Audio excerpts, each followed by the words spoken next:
वृत्ति प्रभाकर ग्रंथ में पेज नंबर 226 और 226 पेज के ऊपर 10 नंबर का शीर्षक देखिए, अध्यास का अन्य लक्षण। ठीक है, तो अध्यास का एक लक्षण पीछे कर चुके हैं, अब और एक लक्षण कर रहे हैं।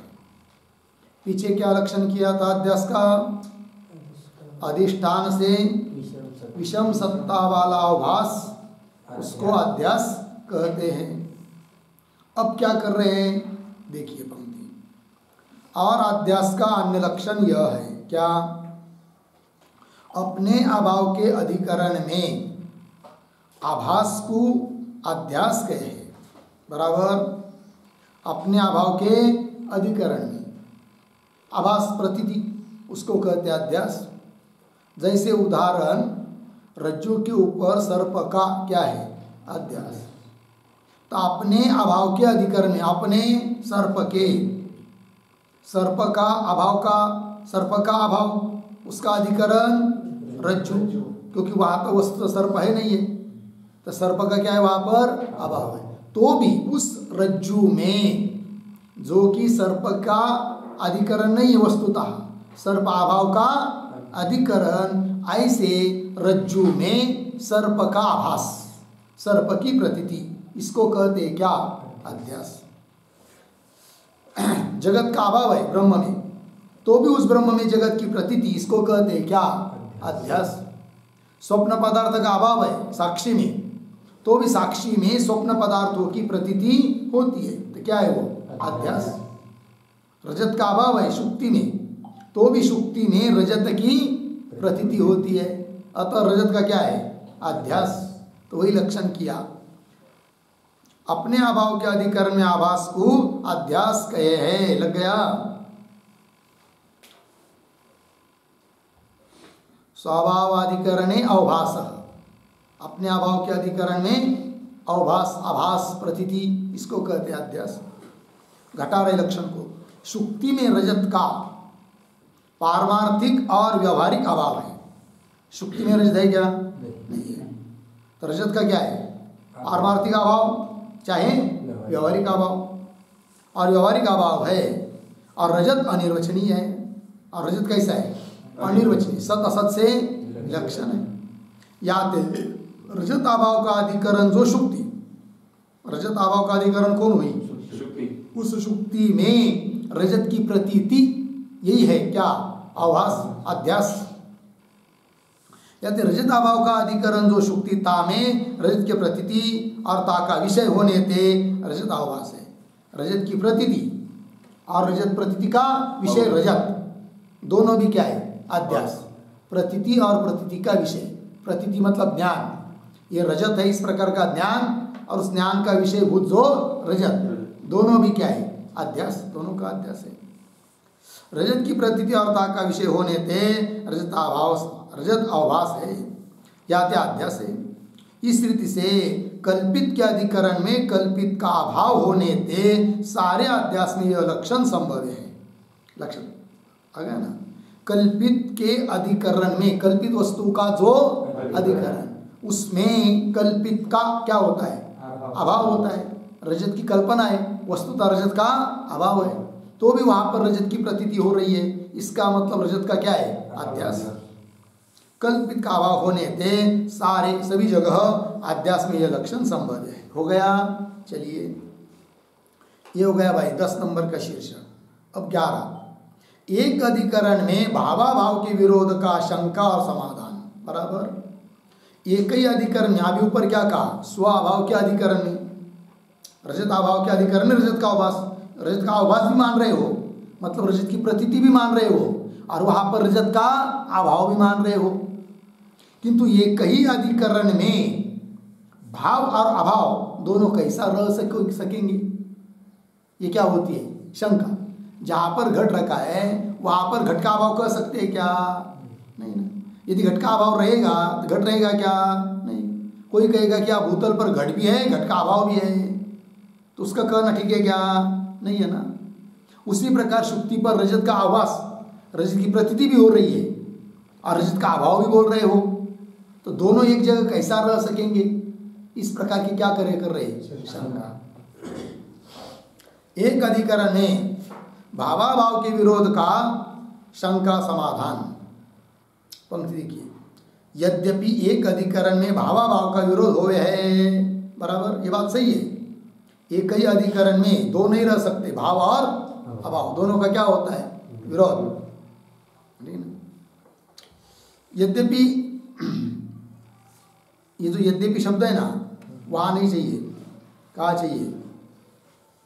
मैं पढ़ता हूं। एक अधिकरण में भावाभाव का विरोध होवे है, लग गया इतना। आगे यद्यपि वहां चाहिए।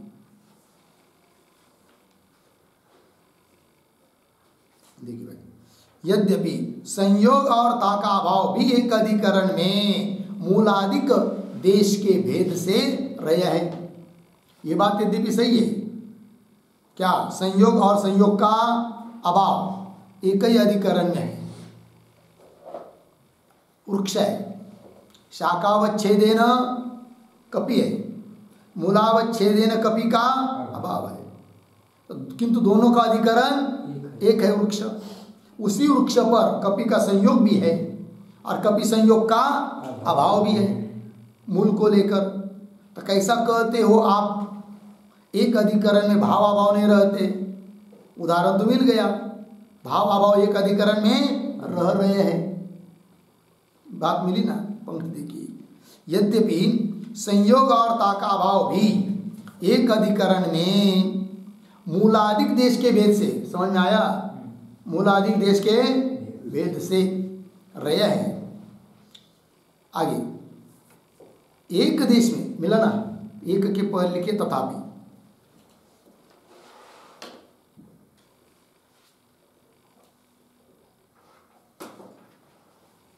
तथापि एक देश में रहे नहीं। दोनों का अधिकरण तो एक है, वृक्ष, किंतु अधिकरण एक होने पर भी एक देश में नहीं रहते। एक है शाखावच्छेदेन कपि संयोग और मूलावच्छेदेन कपि संयोग का अभाव। तथापि एक देश में रहे नहीं, याते एक अधिकरण में भावाभाव संभवे नहीं। इसलिए एक अधिकरण में भाव और अभाव दोनों हो नहीं सकते। एक अधिकरण में भावाभाव संभवे नहीं, लग गया इतना।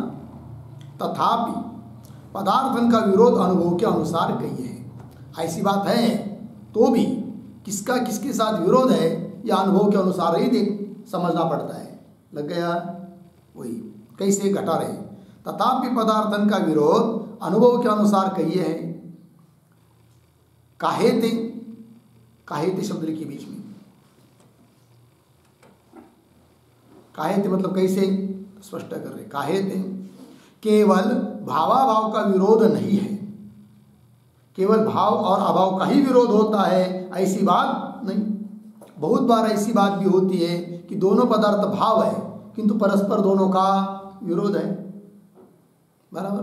बोलो उदाहरण दे रहे। काहेते केवल भावाभाव का विरोध नहीं है किंतु घटत्व पटत्व दोनों भाव है। घटत्व भी भाव है, पटत्व भी भाव है, किंतु दोनों का विरोध है। क्यों? एक अधिकरण में रह नहीं सकते। जहाँ घटत्व है घट में, वहाँ पटत्व नहीं। जहाँ पटत्व है कहाँ पट में, वहाँ घटत्व नहीं। दोनों एक अधिकरण में रह नहीं सकते और दोनों एक अधिकरण में न रह पाना ही उनका क्या है? विरोध। किंतु घटत्व पटत्व दोनों भाव है, एक अधिकरण में रहे नहीं, तिनका विरोध है। लगे इतना। और द्रव्यत्व घटत्व का विरोध नहीं। अब देखिए, द्रव्यत्व घटत्व दोनों भाव है किंतु विरोध नहीं है, क्योंकि घट में घटत्व है कि नहीं, उसी घट में द्रव्यत्व भी है। एक अधिकरण में दोनों भी रह रहे। कौन कौन? द्रव्यत्व और घटत्व। विरोध नहीं, द्रव्यत्व घटत्व का विरोध नहीं। तैसे घट के अधिकरण भूतल में अतीत काल विशिष्ट घट का अभाव है कि नहीं? घट का अधिकरण कौन? भूतल। भूतल पर घट रखा है, वहां पर भी भूतल पर भी घट का अभाव है। कैसा?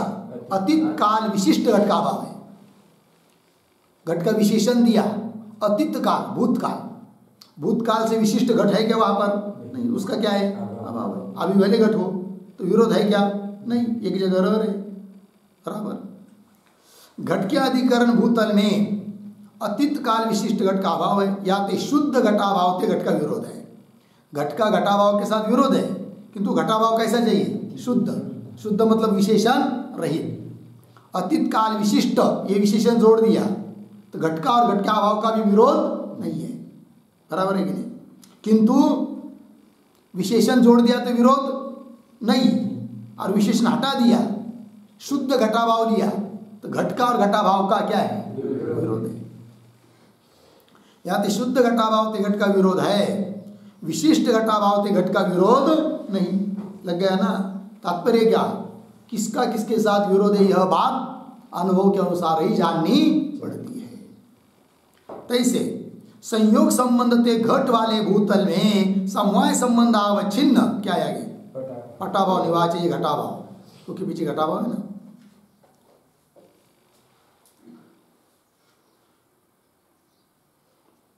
मिल गया? देखो भाई, तैसे संयोग संबंध ते घट वाले भूतल में, भूतल है, भूतल पर कौन रखा है? घट। किस संबंध से? संयोग संबंध से। किंतु उसी भूतल पर समवाय संबंध से घट है क्या? तो समवाय संबंध से घट का क्या है? अभाव। संबंध बदल दिया तो अभाव का भाव का विरोध नहीं है कि नहीं? तो संयोग संबंध से घट वाले भूतल में समवाय संबंध अवच्छिन्न घटाभाव है, तासे घट का विरोध नहीं। लग गया? फिर विरोध कैसा होता है?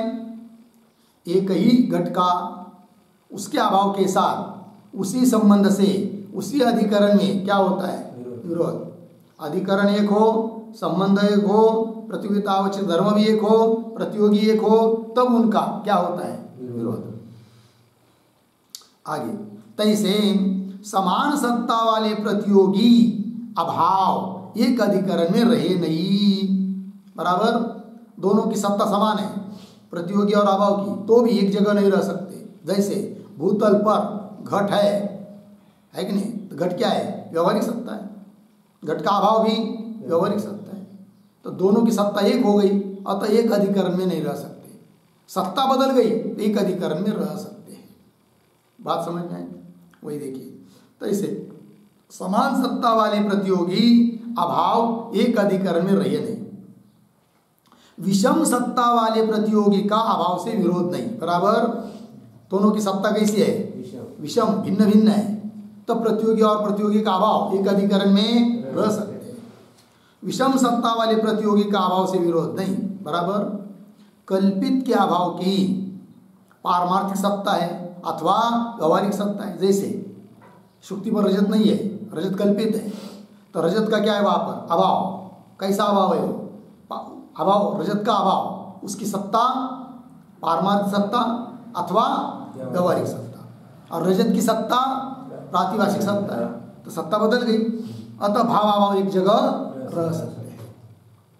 जिस शुक्ति पर व्यवहारिक रजत नहीं है, व्यवहारिक रजत का अभाव है, उसी शुक्ति पर प्रातिभाषिक रजत रह रहा है, कोई विरोध नहीं है, क्योंकि सत्ता भिन्न है। एक सत्ता यदि होती तब भाव अभाव का विरोध होता। कल्पित के अभाव की पारमार्थिक सत्ता है अथवा व्यवहारिक सत्ता है, कल्पित की प्रातिभाषिक सत्ता है, कल्पित जो रजत उसकी प्रातिभाषिक सत्ता है, या ते विरोध नहीं। लग गया? घटा रहे उसको। जहां शुक्ति में रजत भ्रम होवे, शुक्ति में क्या हो जाता है? रजत का भ्रम। जहां शुक्ति में रजत भ्रम होवे ता व्यवहारिक रजत है ही नहीं, वहां पर व्यवहारिक रजत है क्या? नहीं है। या ते रजत का व्यवहारिक क्या है? अभाव, बराबर? या ते रजत का व्यवहारिक अभाव है, और पारमार्थिक रजत तो कहूँ भी नहीं होने थे। पारमार्थिक रजत कहीं भी नहीं है, पारमार्थिक रजत तो कहूँ भी नहीं होने थे। दुनिया में मिलता है कहीं पर पारमार्थिक रजत? नहीं है ना, तो पारमार्थिक रजत का क्या है? अभाव। पारमार्थिक रजत तो कहूँ भी नहीं होने थे, रजत का पारमार्थिक अभाव केवल अनुभवी है। मिल गया? याते शुक्ति में रजत का पारमार्थिक अभाव भी है, और अनिर्वचनीय रजत और ता का ज्ञान एक काल में उपजे है। शुक्ति में क्या है? रजत का पारमार्थिक अभाव, और उसी काल में अनिर्वचनीय रजत और रजत का ज्ञान उत्पन्न होता है। लग गया? दोनों एक अधिकरण में रहने में कोई दिक्कत नहीं।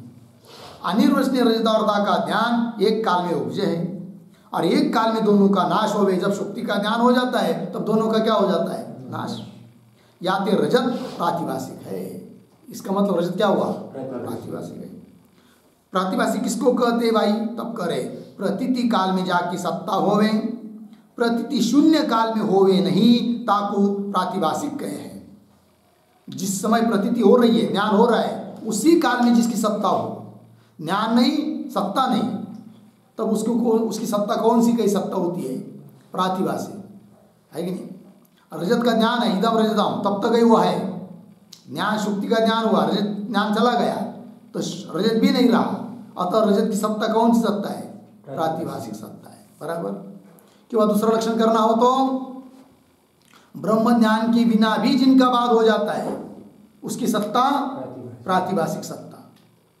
शुक्ति पर प्रतीत रजत की सत्ता, स्वप्न पदार्थ की सत्ता, सर्प की सत्ता, कैसी सत्ता है? प्रातिभाषिक है।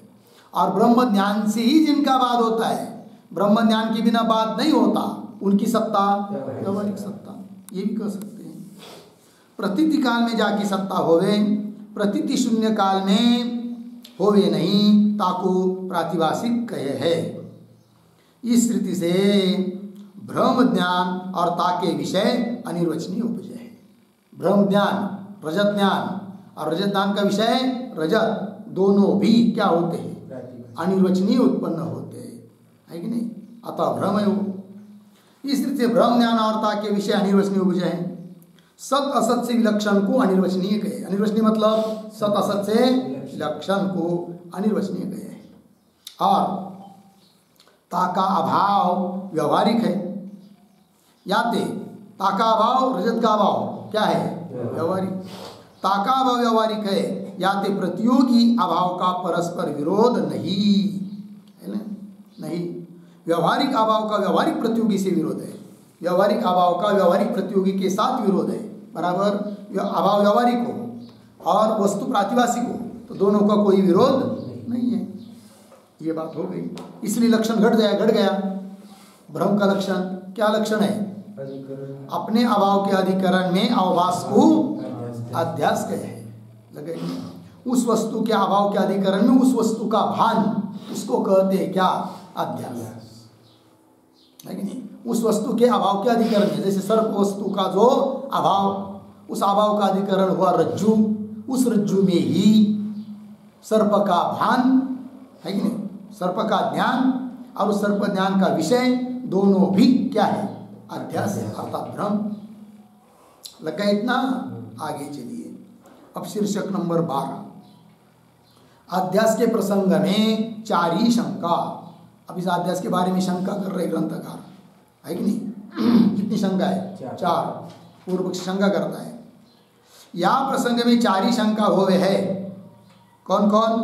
नंबर 1 दे रहे, स्वप्न प्रपंच का अधिष्ठान साक्षी है। सबको स्वप्न पड़ता है कि नहीं? और स्वप्न का अधिष्ठान कौन है? साक्षी। स्वप्न प्रपंच का अधिष्ठान साक्षी है, यह पूर्व कया तो संभव है नहीं। स्वप्न प्रपंच का अधिष्ठान स्वप्न को कहना ठीक नहीं। कौन कह रहा है? पूर्व पक्षी। काहे थे?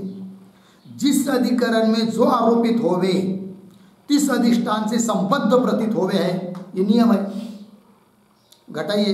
जिस अधिष्ठान में, रज्जु अधिष्ठान में जो आरोपित होवे, सर्प आरोपित होवे, तिस अधिष्ठान से, रज्जु अधिष्ठान से संबद्ध प्रतीत होता है। कौन? सर्प। क्योंकि बोलते ना अयम सर्प, अयम मतलब रज्जु, उसे संबंधित प्रतीत हो रहा है। कौन? सर्प। उसी प्रकार रजत, इदम रजतम, इदम किसका है? शुक्ति का, किंतु उससे संबंधित होकर प्रतीत हो रहा है। कौन? रजत। जिस अधिष्ठान में, इधर घटाइए उदाहरण में, जिस अधिष्ठान में, शुक्ति अधिष्ठान में जो आरोपित होवे, रजत आरोपित होवे, तिस अधिष्ठान से, शुक्ति अधिष्ठान से संबद्ध प्रतीत होवे। कौन? रजत। संबद्ध प्रतीत होवे।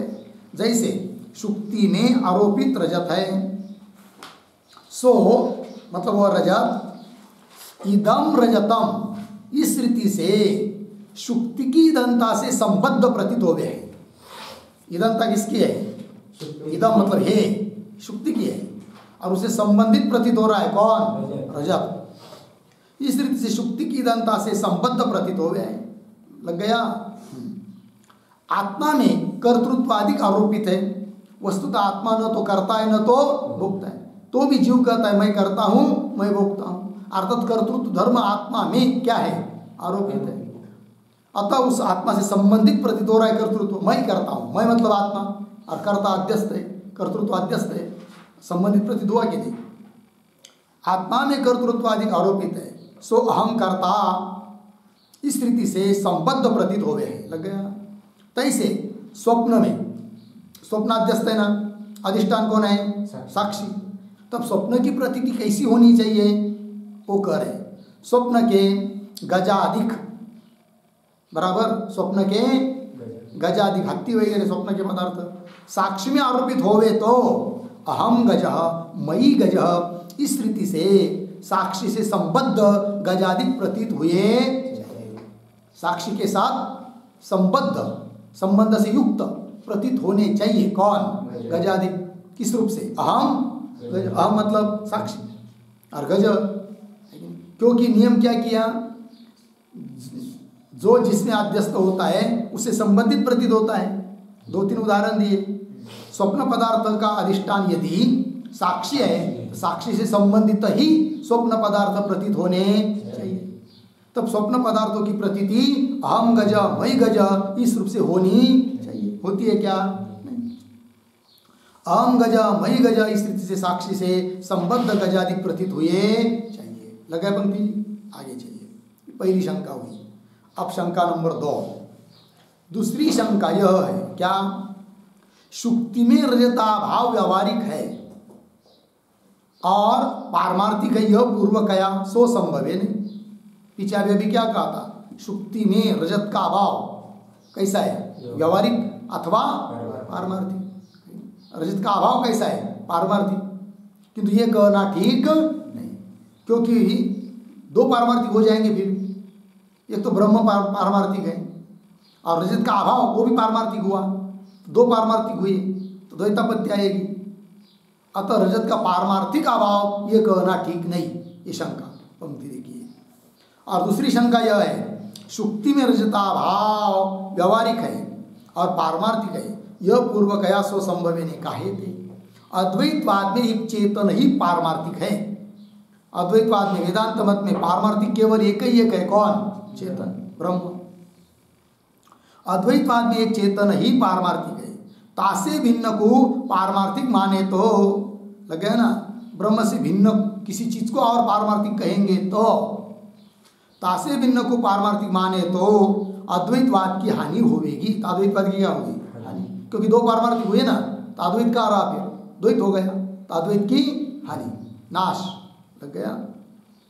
पारमार्थिक रजत है नहीं, या तो पारमार्थिक रजत का अभाव है, यह कहना तो संभव है, क्योंकि पारमार्थिक रजत दुनिया में नहीं है। तो पारमार्थिक रजत का अभाव है ये कहो, किंतु रजत का अभाव पारमार्थिक है यह कहना ठीक नहीं। बात समझ में आ रही है? जगत में दुनिया में पारमार्थिक रजत है क्या? नहीं। तो पारमार्थिक रजत का अभाव है, कोई बात नहीं, मान सकते हो। किंतु आपने क्या कहा? रजत का अभाव पारमार्थिक है। तब अभाव भी पारमार्थिक हुआ, ब्रह्म भी पारमार्थिक हुआ, 2 पारमार्थिक वस्तु हो गई। तो अद्वैत की हानि।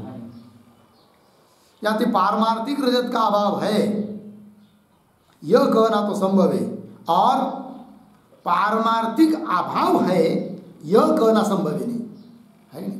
अभाव पारमार्थिक है यह कहना संभव है नहीं। शंका समझ में आई दूसरी? अब चलिए तृतीय शंका, तीसरी शंका। शुक्ति में अनिर्वचनीय रजत की उत्पत्ति नाश होवे है कि नहीं? शुक्ति में उत्पन्न हुआ कौन? अनिर्वचनीय रजत, बराबर।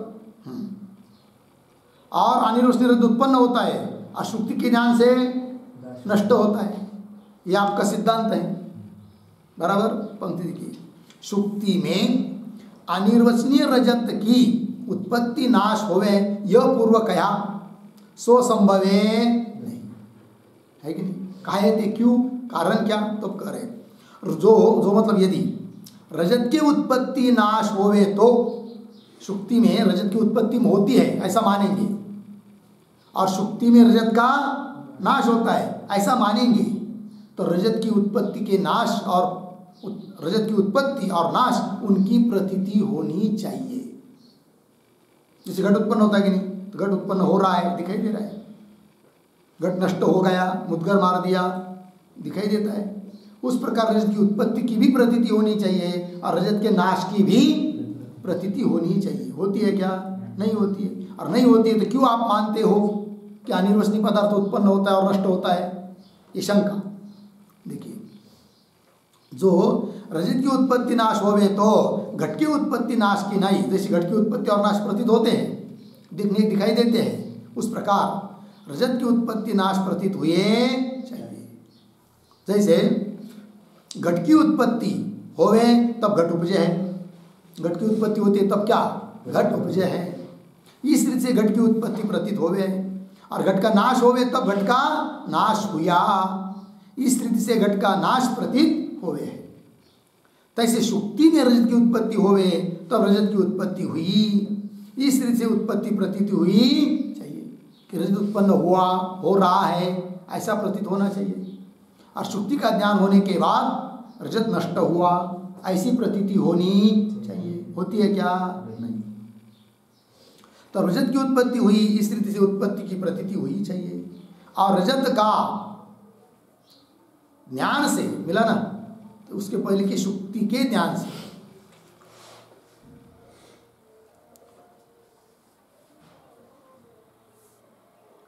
ठीक है, देखो भाई। और रजत का सुक्ति के ज्ञान से नाश होवे तब रजत का सुक्ति देश में नाश हुआ। नाश हो गया किसका? रजत का। कहा? सुक्ति देश में। रजत का सुक्ति देश में नाश हुआ, इस रीति से नाश प्रतीत हुआ चाहिए। और सुक्ति में केवल रजत प्रतीत होवे ताकि उत्पत्ति नाश प्रतीत होवे नहीं, क्योंकि अनुभव तो यह है कि सुक्ति में केवल रजत दिखाई देता है, रजत की उत्पत्ति भी प्रतीत नहीं होती है और नाश भी प्रतीत नहीं होता है।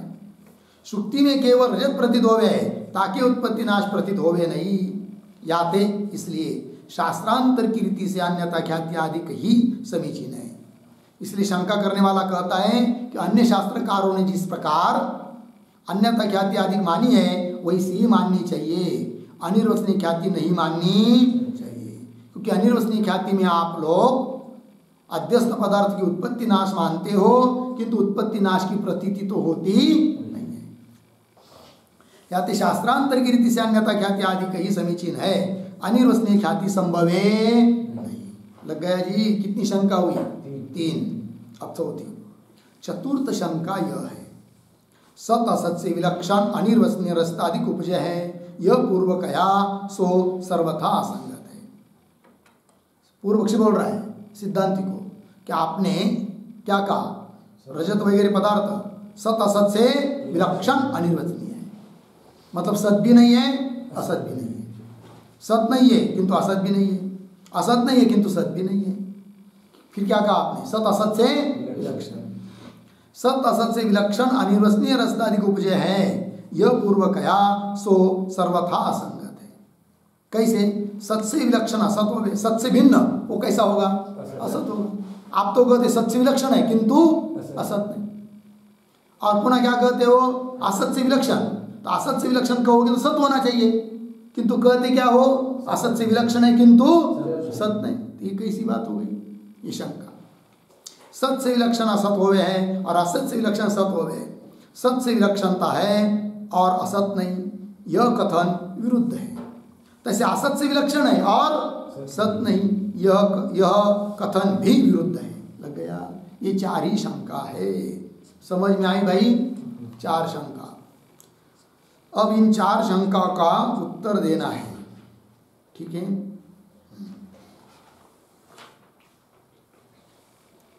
हो गया ना?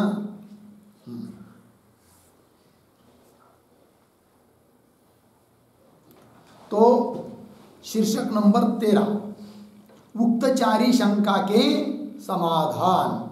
चारों शंका का क्रमशः एक एक का समाधान दे रहे हैं आप।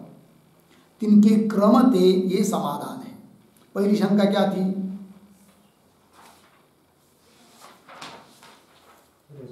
साक्षी, हाँ, स्वप्न पदार्थ साक्षी में अध्यस्त है, उनका अधिष्ठान साक्षी है। यदि साक्षी अधिष्ठान है तो नियम क्या होता है? अध्यस्त पदार्थ अधिष्ठान के साथ संबद्ध होकर प्रतीत होते हैं। और स्वप्न का अधिष्ठान यदि साक्षी है तो स्वप्न पदार्थ की प्रतीति अहम गज मयि गज इस रूप से होनी चाहिए, होती तो नहीं है। अतः स्वप्न पदार्थ का अधिष्ठान साक्षी है, ये कैसा माने? ये थी पहली शंका। बात समझ में आई? उसका उत्तर दे रहे हैं। इनके क्रमते ये समाधान है। साक्षी में स्वप्नाध्यास होवे, बराबर साक्षी में अध्यास है किसका? स्वप्न पदार्थों का। साक्षी में स्वप्नाध्यास होवे तो अहम गज मयि गज ऐसी प्रतीति हुई चाहिए। शंका का अनुवाद किया। या शंका का यह समाधान है। क्या जी? पूर्वानुभव जनित संस्कार से अध्यास होवे। जैसे कोई भी कार्य उत्पन्न होने के लिए बहुत सारी कारण सामग्री लगती है। घट को उत्पन्न होना है तो क्या चाहिए? मिट्टी चाहिए, दंड चाहिए, कुलाल चाहिए, चक्र चाहिए, है कि नहीं? बहुत सारी वस्तु लगती है। उसी प्रकार अध्यस्त पदार्थ जब उत्पन्न होता है, अध्यास होता है, तो उसके लिए भी बहुत सामग्री लगती है, बराबर। मुख्य तो अविद्या ही है, और भी सामग्री चाहिए। तो कौन कौन सामग्री है? तब देखिए, यह शंका का यह समाधान है। पूर्व अनुभव जनित संस्कार से अध्यास हो गए। पूर्व में किसी पदार्थ का अनुभव रहेगा, उसके संस्कार रहेगी, तब उस संस्कार के अनुरूप ही होता है क्या? अध्यास। जिस व्यक्ति ने कभी सर्प देखा ही नहीं दुनिया में, कैसा होता है करके, चित्र में भी नहीं देखा, मालूम ही नहीं सर्प नाम की वस्तु, उसको रज्जु के ऊपर सर्प का अध्यास होगा क्या? नहीं होगा ना। फिर किसको होगा? जिसको पहले सर्प के क्या है? संस्कार है, बराबर है। उसी को रज्जु के देखने के बाद, है तो रज्जु मंदांधकार है, रज्जु रज्जु रूप से समझ में नहीं आई, तब रज्जु में अध्यास हो जाता है किसका? सर्प का। तात्पर्य क्या? अध्यास होने के लिए अनुभव जनित, पूर्वानुभव जनित संस्कार भी चाहिए। यह समाधान है। हाँ, या शंका का यह समाधान है। क्या? पूर्वानुभव जनित संस्कार से अध्यास होवे। पूर्वानुभव होवे तैसा ही संस्कार होवे, जैसा अनुभव वैसा संस्कार, बराबर है कि नहीं? और संस्कार के समान अध्यास होवे, जैसा संस्कार वैसा अध्यास। तो क्या हुआ? जैसा अनुभव वैसा संस्कार उत्पन्न होता है, जैसा संस्कार वैसा ही अध्यास होता है। संस्कार के समान अध्यास होवे। सर्व अध्यासों का उपादान कारण तो अविद्या समान है, इसमें कोई दिक्कत नहीं। जितने भी अध्यास है सबका उपादान कारण कौन है? अविद्या। सर्वाध्यासों का उपादान कारण तो अविद्या समान है, परंतु निमित्त कारण पूर्वानुभवजन्य संस्कार। निमित्त कारण कौन है? पूर्वानुभवजन्य संस्कार। परंतु निमित्त कारण पूर्वानुभवजन्य संस्कार है, सो विलक्षण है। वो कैसे है? भिन्न भिन्न है। जैसे अनुभवजन्य संस्कार होवे तैसा ही अविद्या का परिणाम होवे, बराबर। अनुभव से उत्पन्न संस्कार जैसे रहते हैं उसके अनुसार ही अविद्या का क्या होता है? परिणाम। ध्यान दीजिए, जैसे रज्जु के ऊपर अध्यास होता है ना, सभी को एक जैसा अध्यास होता है क्या? नहीं। 10 लोग जा रहे हैं, एक के पीछे एक, रास्ते में रज्जु पड़ी है, सबको अध्यास होगा ऐसी भी कोई जरूरत नहीं है। किंतु जिसकी दृष्टि रज्जु तक गई, मंदांधकार है, उसको अलग अलग अध्यास होता है। किसी को सर्प का अध्यास होता है उसी रज्जु पर, वो आदमी आगे चला गया, दूसरा आया, उसको ऐसा लगा नहीं नहीं ये भूरेशा है, भूरेशा मतलब जमीन फटी हुई है, ऐसा अध्यास हो गया। तीसरा आदमी आया, उसको ऐसा लगा नहीं नहीं ये क्या है? जलधारा है, या गाड़ी बैल गई अभी, बैल मुता होगा तो जलधारा है, ऐसा अध्यास हो गया। है तो कौन? रज्जु।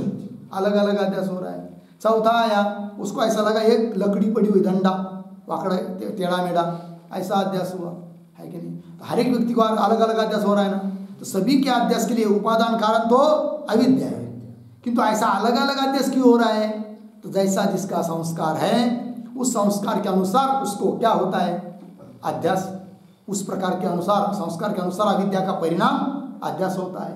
लगा? पंक्ति देखिए, जैसा अनुभवजन्य संस्कार होवे तैसा ही अविद्या का परिणाम होवे। जिस पदार्थ का अहमाकार ज्ञान जन्य संस्कार सहित अविद्या होवे। कोई पदार्थ है कि नहीं, उसका अनुभव है, किंतु अनुभव कैसा है, अहमाकार, बराबर मैं इस रूप से। जिस पदार्थ का अहमाकार ज्ञान जन्य संस्कार सहित अविद्या होवे, तिस पदार्थ का अहमाकार अविद्या का परिणाम रूप अध्यास होवे, बराबर। तिस पदार्थ का क्या होता है, अहमाकार मैं इस रूप से, अहमाकार अविद्या का परिणाम रूप अध्यास होवे। लग गया। जिसका ममताकार, अहम मम, अहम मतलब मैं, मम मतलब मेरा, इस रूप से क्या है, संस्कार।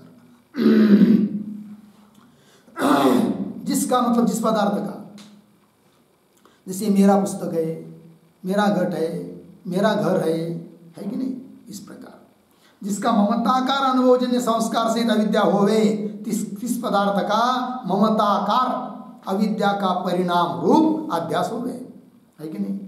अविद्या का परिणाम है अध्यास, किंतु कैसा, ममताकार, बराबर। जिस पदार्थ का इदमाकार अनुभवजन्य संस्कार से अविद्या होवे, है कि नहीं, पदार्थ का अनुभव है किंतु कैसा है, इदमाकार अनुभवजन्य संस्कार है।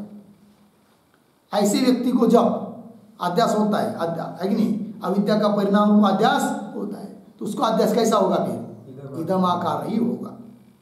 जिस पदार्थ का इदमाकार अनुभवजन्य संस्कार सहित अविद्या होवे, तिस पदार्थ का इदमाकार अविद्या का परिणाम रूप अध्यास हो गए। लग गया। इतनी बात लगी ना। अब बता रहे उत्तर। स्वप्न के गजादिकन का, स्वप्न में गजादिक प्रतीत हो रहे, गजादिक का अध्यास है, ये भी बात बराबर है कि नहीं। अविद्या का परिणाम गजादिक हुए, बराबर है, किंतु व्यवहार में जागृत अवस्था में हत्ती वगैरह पदार्थों का जो अनुभव हुआ है वो कैसा हुआ है, अहम रूप से हुआ है कि मम रूप से हुआ है कि इदम रूप से हुआ है। मैं, मेरा, यह, इन तीनों में से किस रूप से अनुभव हुआ है, इदम, यह हत्ती है, इदम रूप से अनुभव हुआ है। अतः संस्कार भी इदम रूप से ही है। अतः भ्रम भी स्वप्न में गजादिक भी दिखाई देंगे, वो इदम रूप से ही दिखाई देंगे। बात लगी।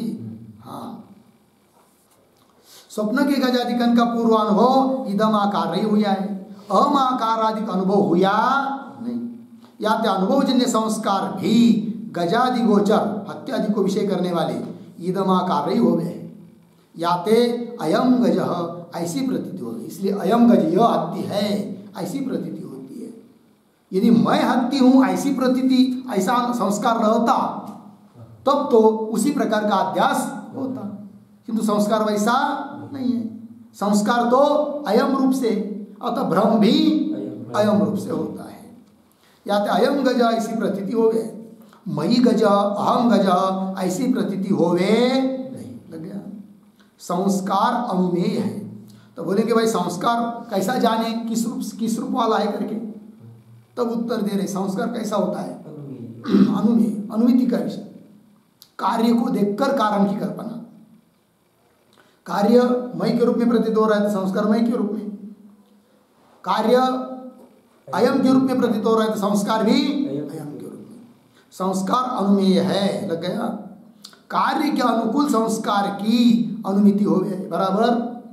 संस्कार की अनुमिति कैसे, कार्य को देखते हुए कार्य के अनुकूल संस्कार की अनुमिति हो गई। लग गया। संस्कार जनक पूर्वानुभव भी अध्यास रूप है।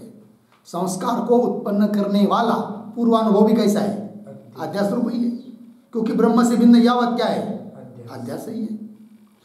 तो अयम घट अनुभव हुआ जागृत अवस्था में, वो भी क्या है, एक प्रकार से अध्यास ही है। संस्कार जनक पूर्वानुभव भी अध्यास रूप है। ताका जनक संस्कार भी, क्योंकि वो अध्यास है ना, तो अध्यास का जनक कौन होता है, संस्कार। तो वो संस्कार भी कैसा है, फिर वैसा ही है। ताका जनक, ताका अध्यास का, जनक संस्कार भी इदमाकार ही हो गए। अध्यास प्रवाह अनादि है। अध्यास का प्रवाह कैसा है, अनादि है। आज का अध्यास के लिए कारण कल के संस्कार, कल का अध्यास के लिए कारण परसों के संस्कार, ऐसे पीछे पीछे चलते जाइए।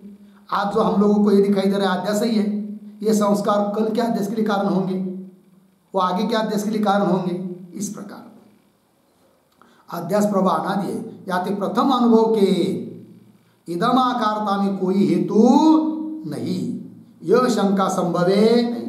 कोई कहेगा कि पहला जब अध्यास हुआ तो उसके लिए संस्कार कैसे आपने कहा से लाए, ये संस्कार ये शंका नहीं कर सकते, क्योंकि अध्यास प्रवाह कैसा है, अनादि है। ठीक है, याते प्रथम अनुभव के इदम आकारता में कोई हेतु नहीं, यह शंका संभव नहीं। काहे थे, अनादि पक्ष में कोई अनुभव प्रथम नहीं। अनादि पक्ष में कोई पहला हो कह सकते हैं क्या? नहीं, इतना ही कह सकते, इसके पीछे ये, इसके आगे ये, इतना ही कह सकते हैं। ये पहला है ऐसा कह नहीं सकते, क्योंकि अनादि परंपरा है। अनादि पक्ष में कोई अनुभव प्रथम नहीं है, नहीं। पूर्व से उत्तर सारे अनुभव है। लग गया जी? तो पहली शंका का समाधान हुआ कि नहीं? अहम गज वही गज या अध्यस्त नहीं हो सकता है, क्योंकि संस्कार सहित अविद्या का कार्य है अध्यास। तो जैसा संस्कार रहता है वैसा ही अविद्या का परिणाम अध्यास होता है। तो संस्कार हत्ती वगैरह स्वप्न के पदार्थ जो भी दिखाई दे रहे हैं उनके संस्कार कैसे है? अयम के रूप में, इदम के रूप में। अतः अध्यास भी वैसा ही होता है। लग गया जी? और अपना शरीर यदि स्वप्न में दिखाई देता है तब तो मयिक रूप से दिखाई देता है, क्योंकि जागृत अवस्था में जब हम थे तब शरीर का अनुभव कैसा था? अहम आकार था, इसलिए अध्यास भी अहम आकार हो जाता है। और स्वप्न में घर दिखाई दिया अपना घर, तो उसमें मम आकार, मेरा घर है, ये प्रतीति होती है, क्योंकि संस्कार घर के बारे में वैसे ही होते हैं। तो जैसे संस्कार वैसा अध्यास होता है। अतः स्वप्न पदार्थों का अधिष्ठान तो साक्षी ही है, किंतु साक्षी अधिष्ठान होने पर भी अहम गज मई गज ऐसी प्रतीति होनी चाहिए, यह शंका बन नहीं सकती। शंका समाधान हुआ, पहली शंका का उत्तर दिया, और 3 शंका का उत्तर देना है, किंतु उसका विचार हम लोग कल करेंगे। ओम पूर्णमदः पूर्णमिदं पूर्णात् पूर्णमुदच्यते पूर्णस्य पूर्णमादाय पूर्णमेवावशिष्यते। ओम शांति शांति शांति।